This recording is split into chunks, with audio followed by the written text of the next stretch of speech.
Every city in the world can be identified by one single shot.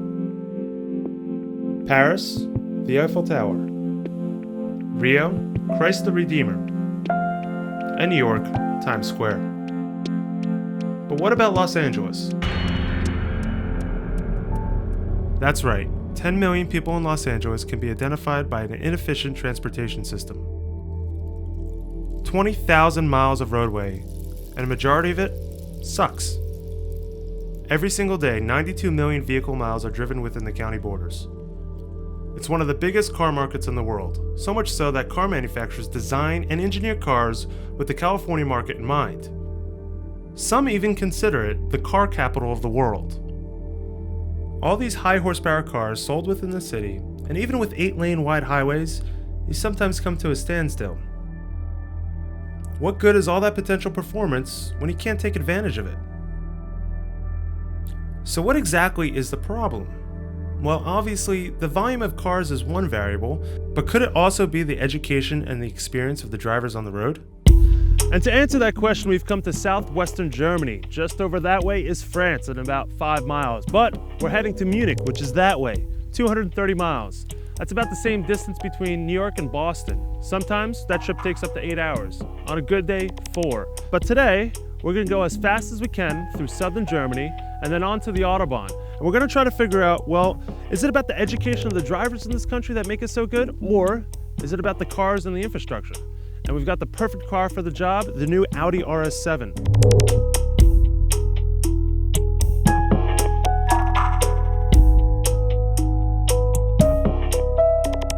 Now we only have one day to shoot this whole film and get to Munich, so this is gonna be very interesting.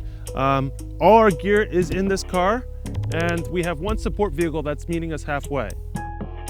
This is a true and authentic story of getting across Germany as fast as possible.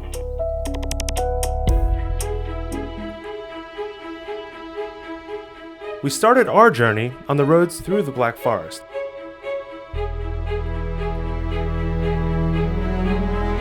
Roads which many of the best German sports cars have been tested by company engineers. Long, twisty, and not so much traffic even by European holiday standards. So why did we choose the Audi RS7 for this story? Well, it's a proper German saloon. And on all these roads, especially on the Autobahn, I don't think I would want anything else. You want something that's big, powerful, and especially with all of our gear, it kind of simulates if you're taking a week-long trip throughout Europe. When you're going down these long country roads, they do have some dips and undulation to them. This air suspension is actually very good. I have no complaints. Which is important for the journey, as while dashing across the country, you'll never actually find a straight shot. They've done a great job with the suspension to make it feel nimble on the road. It's got a big footprint, but it feels nimble.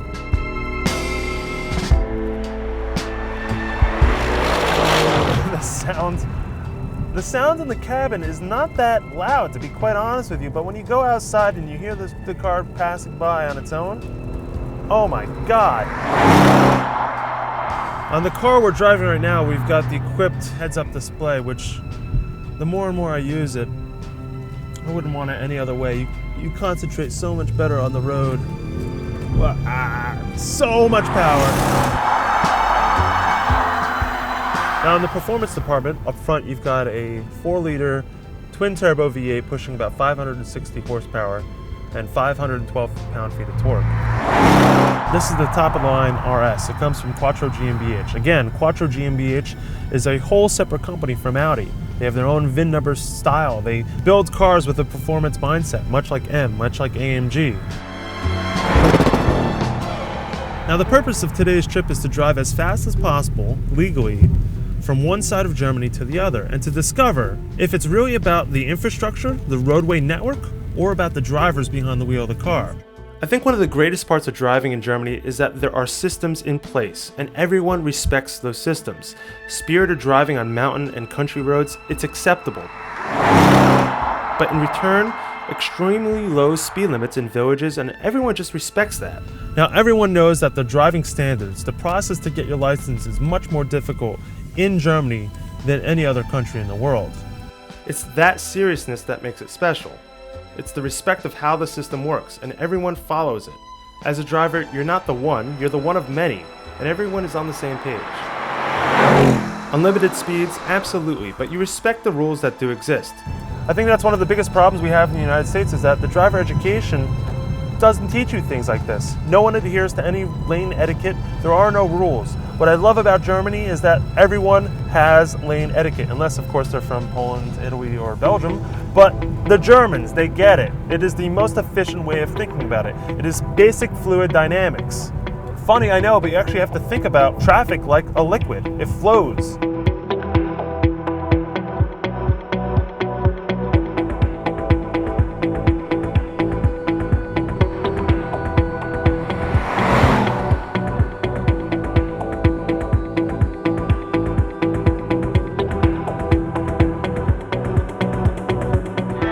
You know, this is our first fuel stop for the day. We've done about 350K on a tank, which is pretty good for the speeds we've been doing. And then you like get out and you walk away from the car and then you come back and you don't realize, holy God, how big this car is. It is gigantic. You can't believe it's been doing the things you've just been doing. The speeds that you've been going. It doesn't make much sense. And then also think that normally when we do these shoots, we have a support vehicle carrying all of our camera equipment. Not so on the strip. We've got 200 pounds of Pelican cases and camera equipment in the back of the Sportback. And we're doing these speeds. And we're going through these turns. That's amazing.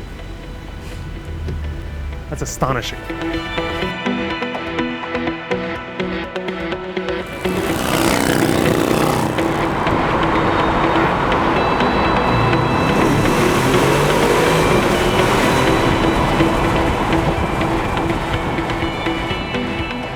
Now the thing to remember about the RS7 is that it's actually got a limiter based off its brakes and tires. So we've got the non-ceramic package, the steel brakes, and the non-DRC. So we're actually limited to about 174 miles an hour. But if you were to get the ceramics and DRC, you would actually get that limiter up to 190 about.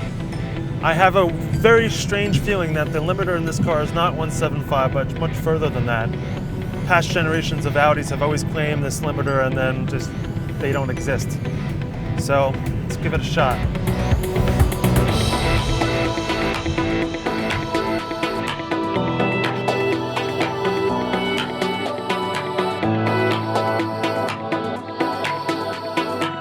Construction work. Every time we get a good run, we got construction. Got to slow down. Always something. It's very difficult to get these speeds. Back to unrestricted. Come on, we can do this.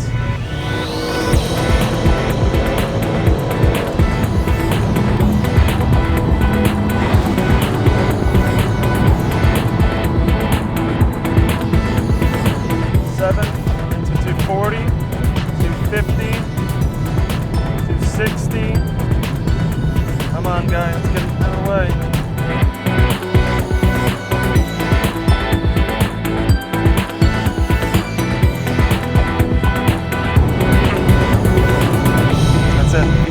Shut down.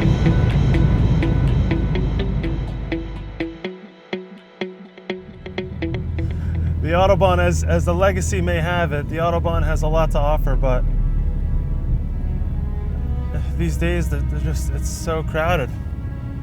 Traffic and construction makes it extremely difficult to get up to the speeds you think you can go. It's a lot.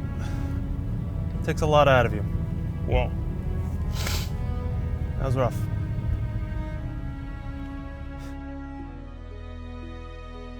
After we finished filming, we went out late at night and we did one more attempt at a top speed run, and we finally did it with no traffic. 192 miles an hour. For a little over $100,000 in the US, it's a fantastic car. And for me, I'd stick with the standard air suspension, unless you plan on breaking the laws of physics every turn you come to with the dynamic ride control. I would stay away from the dynamic steering, which, despite all my attempts to get it into the proper settings, I just couldn't find something I like. I've never felt such a big car corner so flat. Even the old RS6, which basically has the same system, didn't feel this good. It amazes me how much a concept can be improved in only a few years. The base RS7 is a fantastic vehicle. It's the ultimate RS model. But the only option I would suggest, European delivery.